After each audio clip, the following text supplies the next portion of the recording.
बिस्मिल्लाहिर्रहमानिर्रहीम। अस्सलाम वालेकुम। कैसे हो आप सब लोग? उम्मीद करती हूँ कि सब खैरियत से होंगे। आज मैं लाई हूँ आप लोग के लिए एक नई रेसिपी। तो चलिए रेसिपी की तरफ। जी, तो यहाँ पे हमने ली है मैंगो। अब इसके छिलके उतार लेंगे इसी तरह से। जी, तो यहाँ पे छिलके सारे रिमूव हो गई हैं। अब आते हैं नेक्स्ट स्टेप की तरफ। जी, तो यहाँ पे लेंगे कढ़ाई, 3 से 4 कप पानी ऐड करेंगे।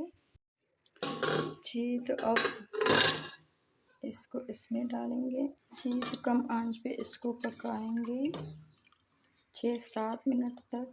इसको इसी तरह मिक्स करते जाएंगे।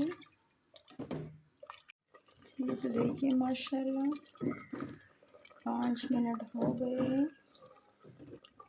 इसको इसी तरह पकाएंगे 7-8 मिनट तक। तो फ्लेम को करते हैं बंद। इसको ठंडा करेंगे। तो इसको मैंने अच्छे से छान लिया है, देखिए माशाल्लाह। और इस तरह एक डब्बे में ऐड करेंगे।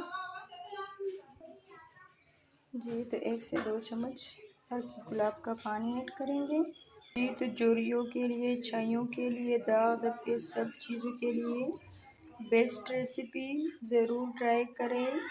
अब इसको अपने हाथों पे फ्राई करेंगे।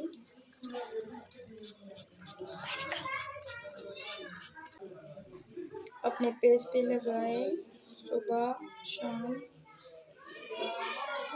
फिर देखिए इसकी लुक, देखिए माशाल्लाह। और इसी के साथ दीजिए मुझे इजाज़त। अल्लाह हाफिज़।